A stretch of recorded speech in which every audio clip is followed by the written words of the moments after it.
Salut à tous, alors aujourd'hui je vais vous présenter ce testeur de CMS, composant miniature de surface ou SMD en anglais, Surface Mount Device. C'est une toute petite pince équipée d'un multimètre. J'ai trouvé ça plutôt pratique car habituellement avec les CMS je m'embête carrément et j'ai trouvé ça à 13 €. Là c'est chez AliExpress. Et comme on voit, c'est tout petit. Je vais vous montrer ce que j'utilisais avant. Alors, avant, j'utilisais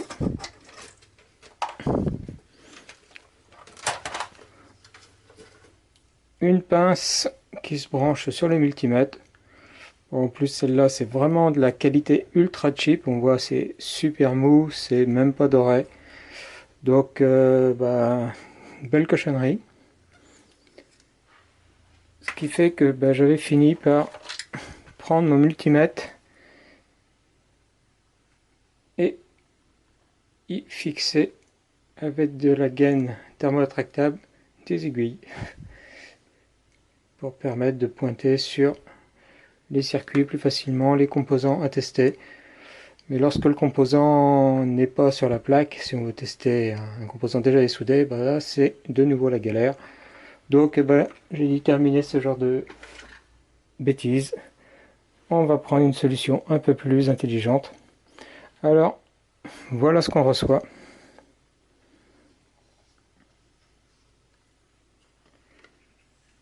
Comme on voit, c'est vraiment pas très grand. Bon, ces qui sont beaucoup plus petits encore, mais beaucoup plus chers. J'avais juste un défaut sur le... J'ai rajouté de la peinture rouge sur cette électrode là parce que rien ne définit que la partie haute c'est le pôle positif. Et ça, je trouvais un peu agaçant d'être obligé de ressortir la petite notice à chaque fois si on l'utilise pas tous les jours. Donc là, j'ai identifié, j'ai peint en rouge cette partie là. Donc c'est fourni dans une boîte. Tout ce qu'il y a de plus intéressant pour la protéger quand on s'en sert pas. Et dedans il y a les emplacements pour les deux piles R3 qui sont à l'intérieur, pour éviter qu'ils coulent. Un lot de deux petites pinces de rechange. Et puis, si on veut tester des choses un peu plus grands, des petits cordons. Alors, comment ça se fixe? On voit ici, il y a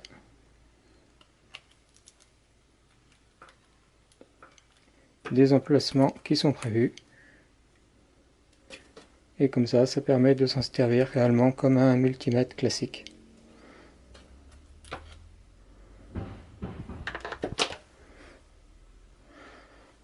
Comme on voit, il y a 3 tests possibles et 2 boutons de fonction.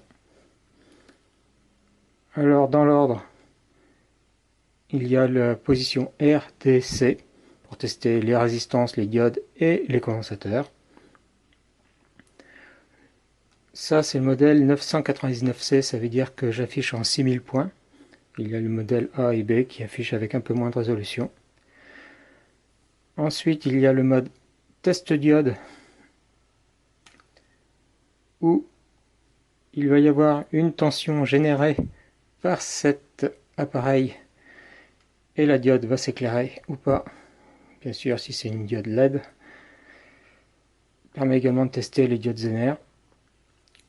Et puis le bouton avec une batterie dessinée qui va permettre de mesurer des piles et des accus. Il faut bien vérifier également que ça mesure 36 volts maximum. Auto power off, ça s'éteint au bout de 15 minutes. Donc pour l'allumer, on appuie sur fonction. Et si on veut l'éteindre, en attendant moins de 15 minutes, on appuie 2 secondes sur fonction.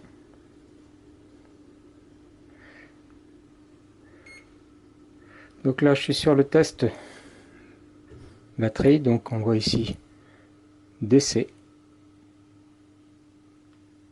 Et ça va rester comme ça je n'ai pas réussi à le mettre en AC pour ma part. Je vais mettre une source de tension. Voilà. Une source de tension qui est réglée à 8,9 volts. Et on voit bien que ça affiche 8,9 volts. Je vais mettre une autre tension, 12,1 volts.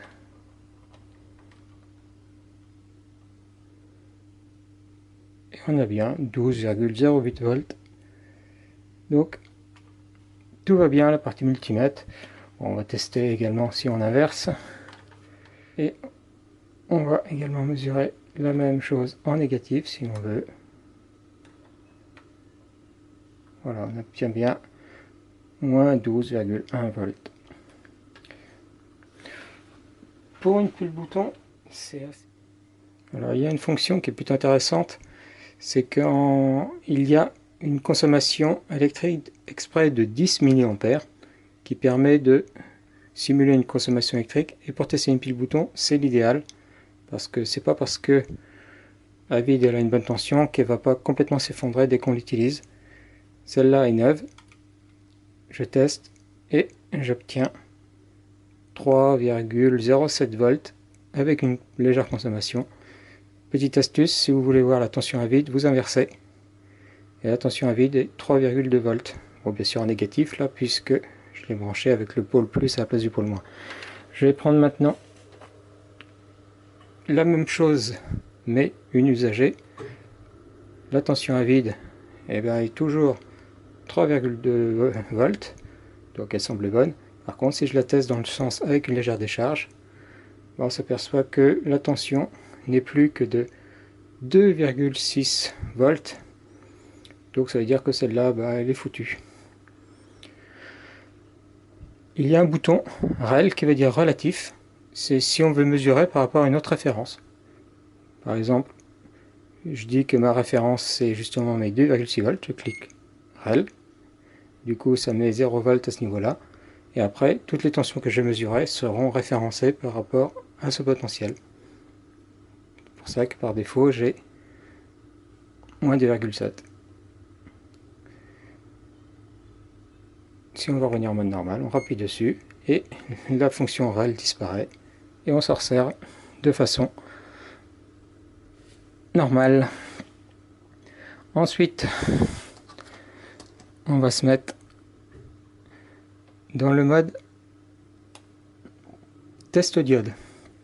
Alors en mode test diode, on voit que ça génère une tension de 24 volts qui va s'autoréguler pour faire une intensité très faible. Et admettons que je veux tester sur cet élément s'il y a des diodes mortes ou pas mortes et puis leur sens. Ici c'est le point positif.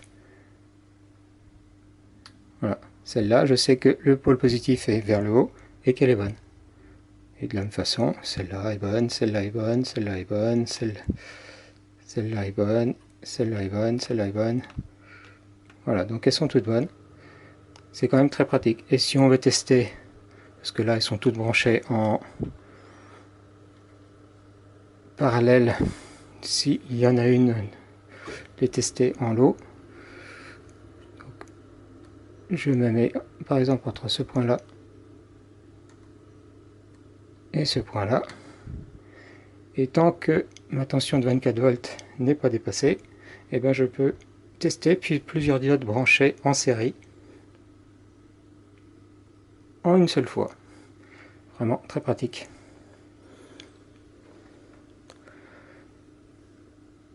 Et maintenant pour tester les composants, donc là je suis en méga ohm, c'est pour tester donc les résistances. Si j'appuie sur fonction NF, donc c'est pour des condensateurs, il y a un symbole de condensateur qui apparaît également ici. Ici volt et une diode, ça veut dire que je vais pouvoir tester la tension inverse des diodes.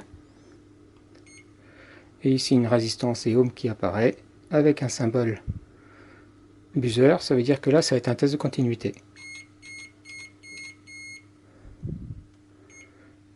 revenons en mode Home. Prenons une carte avec une résistance. Voilà. Ça m'affiche une résistance de 1,74 kΩ. Et là, j'ai pas mes lunettes pour voir la référence, mais on peut supposer que c'est cette référence. Celle-là est plus grande, 1,22, donc 1,2 kΩ, on va voir. C'est bien ça, 1,18 kΩ. On va pouvoir tester une diode de la même façon. 0,2 volts. Admettons. Donc là, le trait de la diode, c'est le moins qu'il faut mettre sur le moins également du testeur. Si je teste la diode dans l'autre sens, elle n'est pas censée être passante. C'est bien ce que ça m'affiche, elle n'est pas passante. On va tester de la même façon un condensateur. 47 microfarads, on va le tester.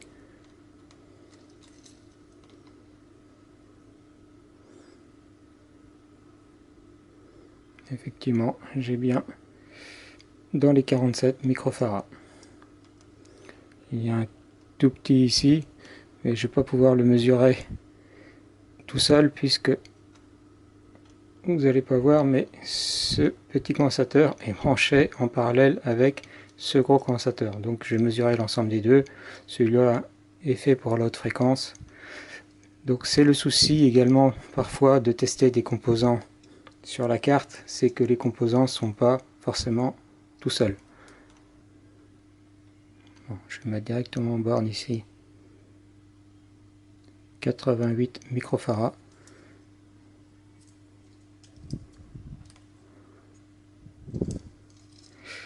C'est plutôt un 47. Et si je me mets aux bornes ici, 88 microfarads. Donc l'ensemble des deux, il voit ça comme un condensateur 88 microfarads, mais c'est pas anormal. Après, je veux tester un bouton. Donc je peux tester également les boutons. Je vois également une diode LED qui est là, je peux voir si elle fonctionne. Je me mets en test diode. Je pense même que je dois pouvoir directement la tester également d'ici. Hop, je me mets en test diode. Et on voit qu'elle s'allume. Et ça m'affiche la tension de diode.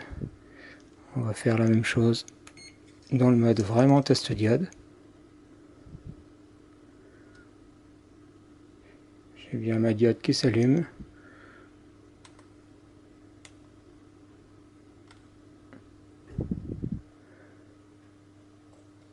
C'est très difficile d'à la fois vous montrer à la caméra et de pointer 1,7 volts.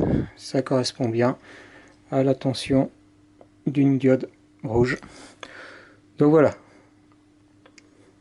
un très sympathique outil de mesure qui permet de se dépatouiller des composants CMS.